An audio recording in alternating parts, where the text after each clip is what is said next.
여러분 안녕하십니까? 연일 계속되는 폭염도 언젠가는 지나갈 것입니다. 잘 견디시기 바랍니다. 오늘은 이 집단 지성에 관련해서 좀 생각해 볼 건데, 여러분은 이 집단 지성을 얼마나 신뢰합니까? 지금 그 집단 지성의 요람이라고 할 수 있는 이 여의도 정치판에서의 보여주는 행태, 이 변태 정치꾼들이 보여주는 이 정치 행태가 집단 지성으로 제대로 올바로 작동되고 있는가 의심이 갈 수밖에 없죠. 그 집단 지성뿐만 아니라 대통령과 그 국무위원들의 그 국무회의에서 보여진 그 집단 지성, 이건 역시도 우리가 얼마나 신뢰할 수 있습니까? 사실 이 집단 지성은 어떤 합리적인 이성과 지혜가 발휘되는 아주 좋은 의미로 사용될 수 있지만은, 우리 대한민국 정치 사회에서는 이 집단 지성이 어떤 정치 논리와 그 진영에 따라서 동원되는 그런 정치적인 사회적인 레토릭이 됐다는 거예요. 그러니까 합리적인 집단 지성보다는 자기네 진영 논리에, 그 정치 논리에 따라서 선동되는 그 얘기가 이 집단 지성을 얘기하는 사람들이 많아졌다는 겁니다. 그러니까 결국은 우리 현대사회에서 이 집단 지성이 제대로 올바로 상식적으로 정상적으로 이 작동되고 발휘된다는 것은 우리가 쉽게 찾아보기 어렵지만은, 그럼에도 불구하고 우리는 개별적인 지성을 통해서 제대로 올바로 상식적이고 정상적인 어떤 인식과 삶의 태도를 가져야 된다는 것입니다. 이번 보안수사권 폐지가 얼마나 비상식적이고 비정상적인 법안인지는 우리 국민 대다수가 잘 알고 있습니다. 그럼에도 불구하고 그 집단 지성이라는 그 사람들에 의해서 이 뭐랄까 미친 엉터리 그런 법을 통과시킨 것을 보면은, 역시 우리가 이 집단 지성이라는 그 얘기를 가려서 들어야 되겠구나 하는 생각을 해요. 여러분 알다시피 이 보안 수사권 폐지가 불보듯 뻔한 그 모습이 생각이 나요. 뭐냐면은 유권무죄, 유전무죄, 딱 이 단어가 생각나더라고요.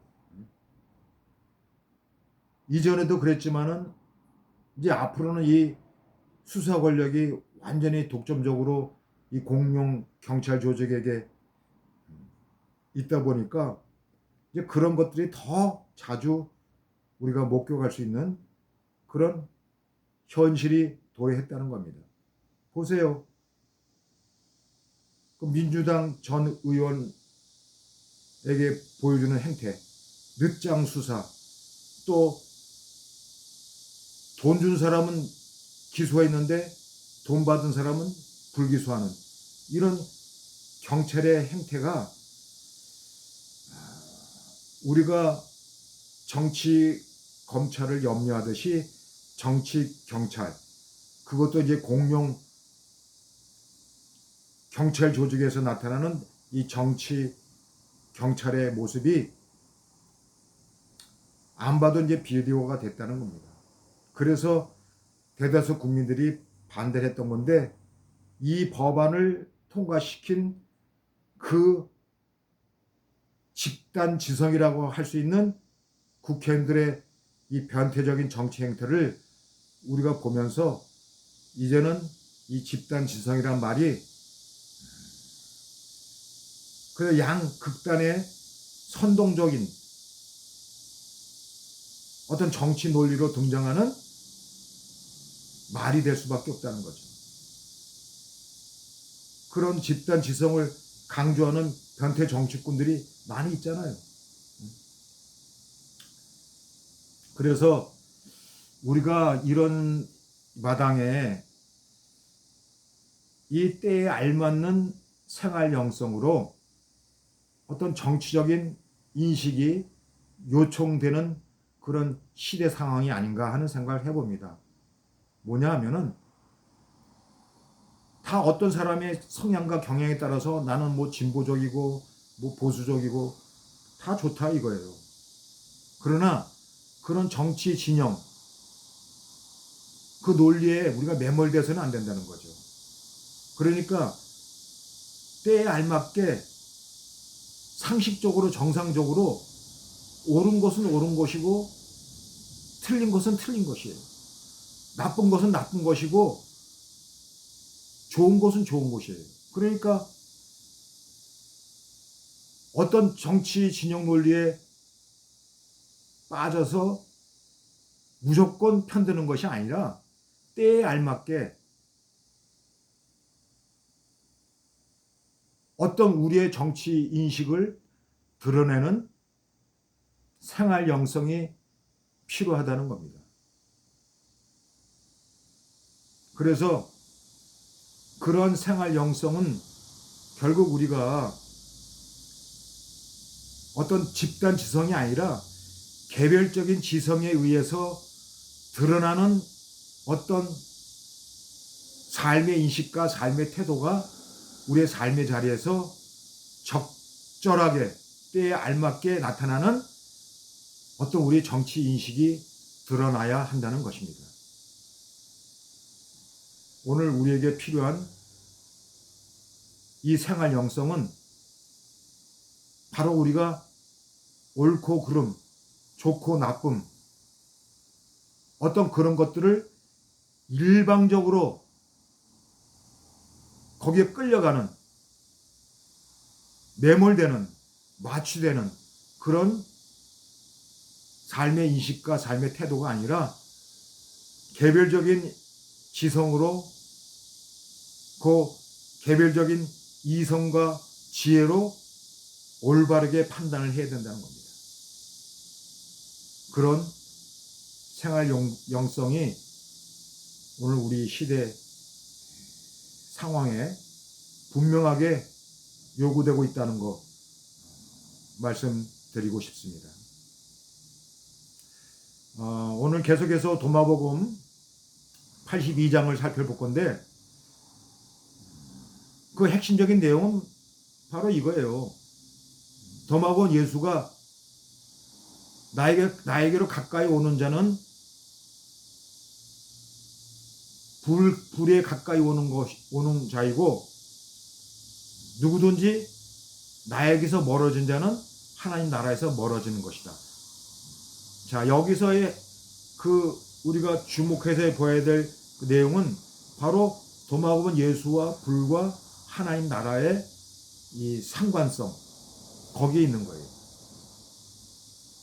그러니까 이 불이 의미하는 그 영적인 담론을 통해서 나타나는 그 영적 의미와 또한 예수 자신에 대해서 말하고 있는 이 하나님 나라에 대해서 우리가 그 영적 의미를 파악하면은 이 도마복음 어록 82장의 내용을 우리가 좀 이해할 수 있다는 것이죠. 자, 여러분, 이 82장에 등장하는 이 불이라는 용어랑 그리고 10장, 13장, 16장에 등장하는 불과 다른 용어가 사용되고 있어요. 그러니까 이 어록 82장에서는 이 불이 직접적으로 예수와 관련성을 가지고 진술되고 있고 10장, 13장, 16장에서는 지혜, 신비, 영지, 담론과 관련된 내용으로 나타나고 있어요. 자, 그렇다면 이 불이 의미하는 영적인 상징성의 의미는 뭔가? 자, 여러분 가만히 보세요. 지난번에 제가 잠시 말씀을 드렸지만은 모세가 호렙산에서 그 떨기나무 가운데 발견한 불꽃, 그 불, 그리고 광야에서 나타난 불기둥. 자, 여기서 나타나는 이 불의 이미지, 이 불의 상징성은 뭘 얘기하는 겁니까? 바로 하나님의 현현, 하나님의 나타남, 하나님의 임재, 이런 것들을 드러내는 영적 담론인데, 바로 마찬가지로 이 불이 바로 하나님의 현현을 등장시키면서 그 불과 도마금 예수가 어떻게 되는 거예요? 관계성을 갖는 거예요. 그러니까 도마복음 예수를 통해서 그 하나님의 현현을 드러내는 것이고, 그 하나님의 현현이 바로 하나님 나라를 드러내는 도마복음 예수를 지금 진술하고 있다는 거예요. 그러니까 한마디로 정리하면은 도마복음 예수와 불과 하나님 나라가 떨어져 있지 않다는 거예요. 연결되어 있다는 거예요. 그걸 통해서 드러내는 그 숨겨진 영적 의미는 뭐예요? 바로 하나님 나라의 편재성과 지금 여기서의 현재적 내재성으로 존재하는 하나님 나라, 그리고 또 한 가지, 그것을 둘로 보지 않는 그 불의성이 생명성으로 드러난다는 거예요. 여러분,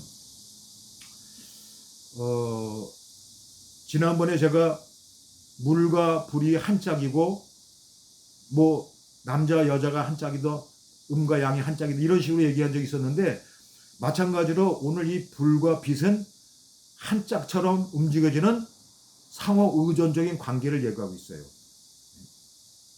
그러니까 하나님의 나라의 현현, 하나님의 현현의 그 모습은 바로 이 불과 빛의 한 짝처럼 움직여지는 무언가 드러내는 영적인 담론인데, 그게 바로 생명성이 있다는 거예요. 그러니까 도마복음 예수의 생명성을 그 불의 이미지로 드러내시고, 그 불의 이미지와 함께 자신을 하나님 나라와 동일시하는 그 모습 속에서 우리가 발견할 수 있는 내용은 바로 하나님 나라의 현재적 내재성으로 드러나는 그 하나님 나라가 불과 빛의 그 한 짝처럼 움직여지는 그 생명성으로 나타나고 있다는 것입니다. 이것이 이제 이 도마복음 어록 82장에서의 핵심적인 영적인 담론인데, 이것이 뭐 우리가 늘 얘기했듯이 이 하나님 나라의 어떤 주제가 명확하게 드러나는 경우도 있지만은 그렇지 않고 복합적으로 유기적인 관계성으로 드러나는데, 바로 그것이 오늘 살펴본 어록 82장이라는 거예요. 그러니까 도마복음 예수와 불과 하나님 나라의 그 관계성을 통해서 상호 의존적인 그 상관성을 통해서 이 하나님 나라가 발견된다는 것을 진술하고 있다는 것입니다. 여러분, 이 불과 이 뭐 빛, 이런 것들이 고대 근동 지역이나 또 다른 종교 문화 사상, 또 헬라 철학에서도 등장하는 이 개념인데, 어떤 분들은 이 불과 빛에 그 관한 담론이 나오니까 이 도마복음이 영지주의 문서다라고 이렇게 얘기하는 분들이 많이 있는데, 절대 그런 것이 아닙니다. 영지적인 요소가 있어요. 늘 제가 얘기하죠. 지혜, 신비, 영지는 있지만은 담겨 있지만은 영지주의 담론이 들어가 있는 것이 아닙니다. 우리가 그런 것들을 좀 또 살펴볼 필요가 있는 것 같은데, 핵심은 하나님 나라는 우리 가운데서, 내 안에서, 내 밖에서 온통으로 찾아지고, 그 찾아지는 하나님 나라가 지금 여기서 현재적 내재성으로 우리의 어떤 생명 살리기, 이 생명성으로, 부활 생명의 그 생명성으로 우리가 드러낼 수 있다는 것. 그리고 그것이 우리와 세상이 분리되지 않는 하나님 나라의 불의성이 담겨 있다는 것. 이 지혜, 신비, 영지의 영성을 깨닫는 것이 도마복음에 그 담겨 있는 살아계신 예수의 숨겨진 말씀을 해석하고 발견하는 그 우리의 영적 인식과 삶의 태도로 가능해진다는 것입니다. 그런 모습으로 나아가는 지혜로운 여러분이 되시기를 바라봅니다. 오늘은 여기까지.